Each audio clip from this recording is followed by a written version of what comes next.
On first examination, this game from Bobby Fischer appears to be perfect. You will hardly ever find a clearer positional and strategic game than the game Fischer plays here. He knows exactly what to do. He knows exactly how to take advantage of the structure, and it is a very educational game, really a beautiful game from the great Bobby Fischer. This was played in 1960 at the Mar del Plata International, and his opponent is Olicio Gadia. I believe I'm hoping I'm pronouncing that correctly. Fischer has the white pieces. Gadia has black. Fischer begins with e4, c5, and we get an open Sicilian on the board. Knight f6, knight c3, and a6. So black plays the knight or Sicilian, and of course Fischer played this as black himself. The idea is to play b5, keep a piece out of b5. Bishop c4, the Sozin system. This was Fischer's favorite system against the Sicilian, placing this bishop on c4 on this aggressive diagonal, aiming at the weak and vulnerable f7 square. So black plays e6 to limit and block that bishop. Bishop to b3 from Fischer so that it won't get hit with the tempo with b5 later, or even knight e4, d5.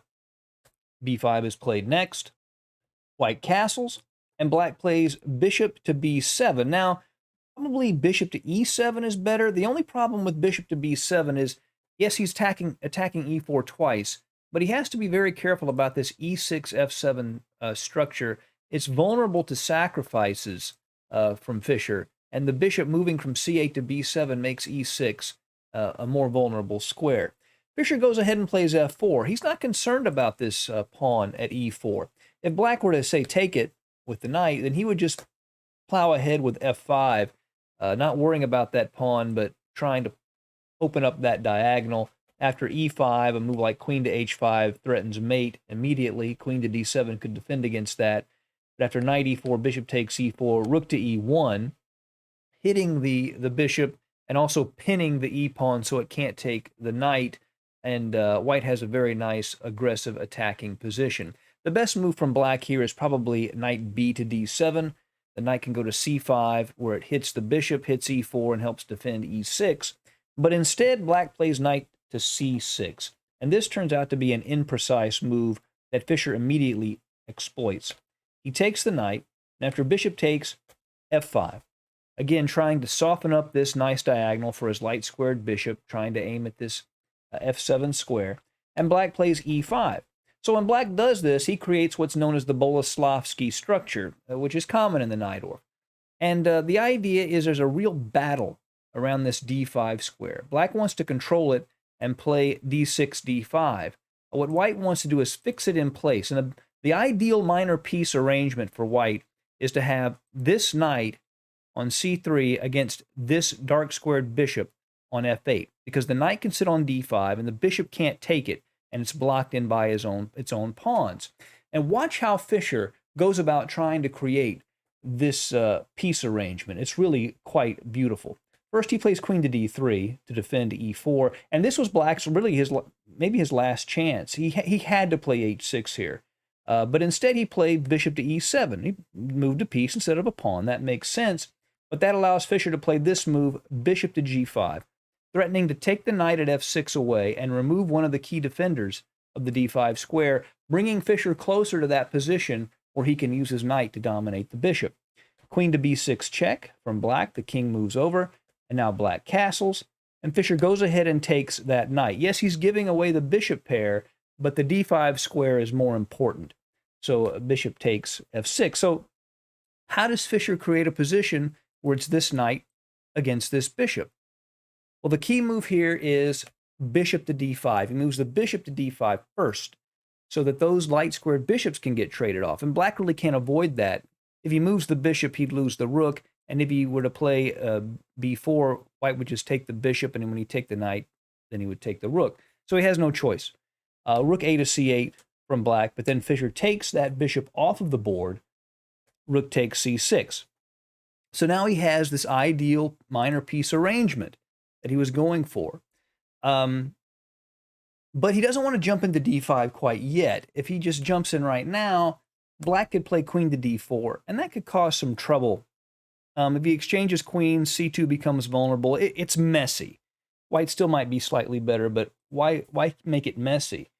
So instead, Fischer plays rook a to d1 to help keep this square under control. And if here black were to play queen to d4, Fischer could just play queen to g3, hitting the queen. And when the queen moves, knight to d5, not only does it hit the queen could have gone to a7, but it also threatens this bishop at f6 because there's a pin on this g7 pawn. He was threatening to take it, so the queen would have to go back, and he would get what he wanted. So rook a to d1 keeps that queen out of d4. So black doubles on the c file. Makes sense. That's his one place to activate his heavy pieces. Now Fischer plays knight to d5.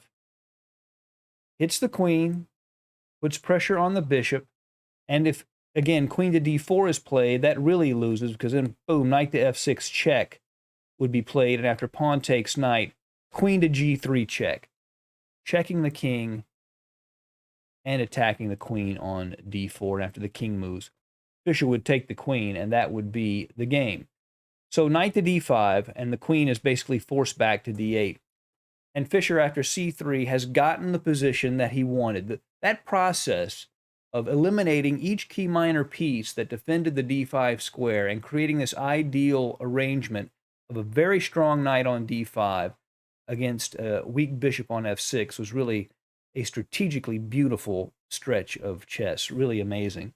The bishop goes back to e7, rook to a1. Now Fischer wants to nibble on these pawns. This b5 pawn could become weak, so he wants to play a4. He could also use the a file to bring his rook into the game. Black plays f6. Fischer plays a4. Now, I cannot foresee any world where Fischer would fail to win this game with this minor piece arrangement. But the problem is that when you have the worst position, you tend to make mistakes, you tend to make blunders. And that's what black does here. He plays the move rook to b8 to keep this pawn on b5 defended. But that is a blunder. Can you see the tactic that Fischer used to win this game? That's right. Knight takes e7 check. Game over. And black resigned. The reason, of course, is after he retakes. Then queen to d5 check with a double attack on the king and the rook at c6.